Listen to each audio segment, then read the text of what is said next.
Alright guys, another weekend going out doing some more scouting.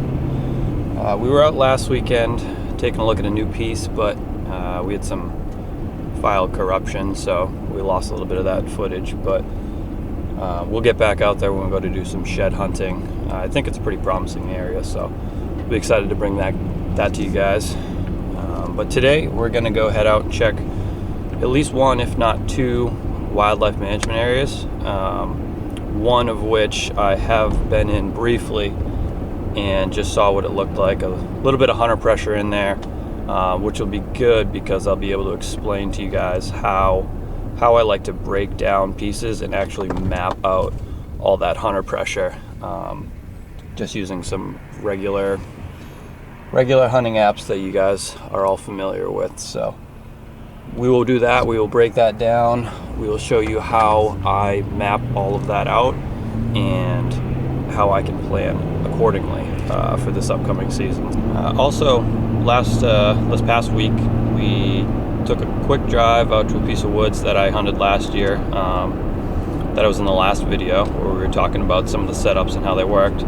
I pulled 2 camera cards out there that have been sitting for a little while and actually had some pretty interesting finds. We had some breeding actually happening on the 13th of January. So when I originally scouted this place about a winter ago, I did find a lot of opened up scrapes in February, a whole bunch of them. It wasn't just 1 or 2, it was just rub lines, scrape lines that all looked relatively fresh.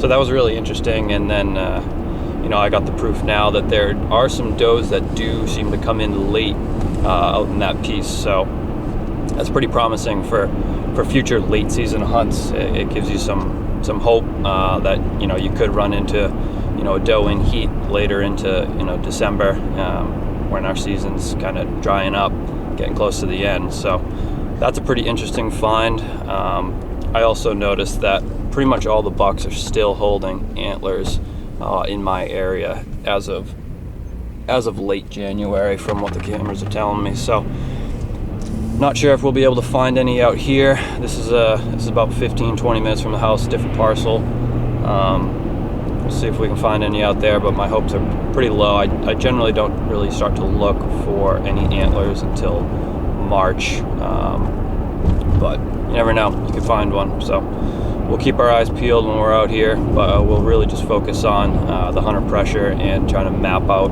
how we can avoid what people are already in there. Alright guys, so we just got out into the woods. We're about 50 or so yards off the main trail. So this is another piece that is like a hiking, walking area, but open to hunting. I believe it was recently open to hunting in 2017. So one of the reasons why I really kind of like some of these places are the deer are really conditioned to human traffic on those hiking trails. Most people coming through these areas aren't straying off the trail, so they're familiarized with those trail systems and people being in there. So I've actually seen it quite often where they can push their luck and get pretty close to those trails during the season, and they're pretty comfortable with it. So it's a reason why I really kind of like some of these spots. But what we'll do first is we'll come in here. I've already been in here, like I said earlier. We're going to take a look at a couple stands that I've found. We'll map those out. I'll show you what I do there, and then we'll just continue on to some of the areas where I believe there aren't any stands and might be areas that we're going to want to look at for this next season. So let's head on in. Alright guys, so not too far of a walk and we came across our first stand. So basically the access for this stand is what I'm looking at, and its location. So what I'll do now is I'll just take out my phone, and I use HuntStand, just a free hunting app. I'm cheap and don't feel like paying for Onyx. This works totally fine for me. So what I do is I will map out exactly where the trail is, the trail system that people are hiking on, and then the way I perceive this hunter will be coming to the stand. So pretty simply, I'll just be dropping these hazard pins where the tree stands are, and then I'll be mapping out, drawing a line where the trail system is. So for this stand in particular, we have this quite open creek bed, and the stand will be right there. And this creek bed provides really easy access to this stand. So the creek bed basically follows this path and weaves all the way down where it intersects to the trail system. So the access is really clean and easy for this stand. It's definitely one that, you know, if there was no stands over here, I'd probably put an attempt in further up. But what we're going to do is we're just going to map these out. I think there's a couple more further down, since the access is pretty easy. We'll go up there, drop some pins, and then we'll talk about that when we get further up. Guys, as we're making our way up to this next area where I think there's another tree stand, just want to touch on this real quick. Really key to pay attention to fresh cut branches.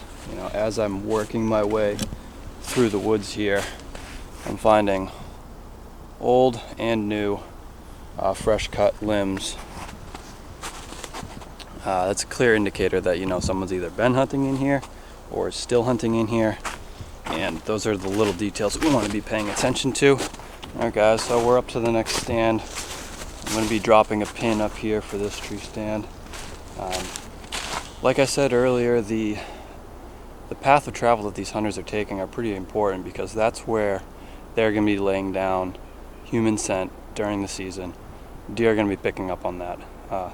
Essentially what we have is a trail system on the far edge of the property, which would be the west side, and on this side, which is the north and east side, we have basically a wall of thick swampy cover. Most of the deer are going to be coming out of that cover, filtering into this middle section of the property where we have lots of oaks and perfect areas for them to feed in. So these stands that I've found so far are all situated for that movement. Drawing this out on the map and figuring out where these stands are and which way the hunters are accessing them is going to be pretty critical. These spots definitely are probably pretty successful spots, just because we have good quality feed on this side, good quality cover on the back side, and I'm sure they see success. But for me, I'm going to be just dropping pins on all these locations, avoiding these locations, because the deer are aware that this pressure is in here. So, okay guys, I want to quickly touch again on what we're doing here. We're just following this hard transition line of the woods to the river. We're picking up points where there are converging deer trails entering and exiting this riverbed area, and anything else notable in here. So far what we've found is there's some pretty well worn in runs like you'd expect on a transition line like this.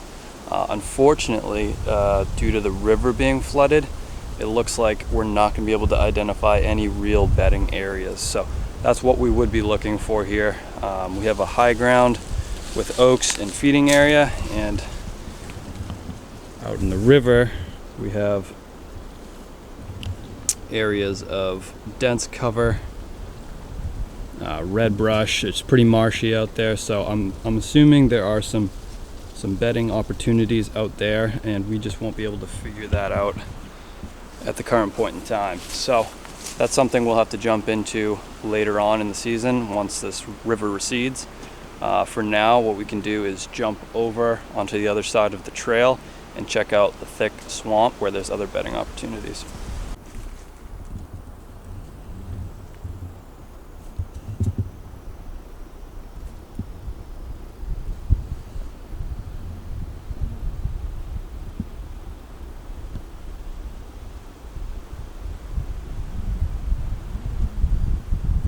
Well, we crossed the trail, and sure enough, we kicked up, looked like a group of 6 to 8 deer. Couldn't see any antlers, but the other side of this trail has a lot of just thick swamp. It's great bedding cover. We actually have a cattail marsh that is formed from a dammed up river. That dam has broke, so we have a pretty interesting mix of cover on this side that we're going to take a look at now that we just sent a whole group of deer running. Worked my way up that transition of the cattail marsh. Tons of sign along the edge, tons of rubs, pretty common, also pretty deceiving. If there's not great bedding all around an area that's that small, then a lot of that sign could be laid down at night. But working up to the top edge of it where it kind of hooks around, this is the area that I was thinking would be a good location, and someone already beat me here, so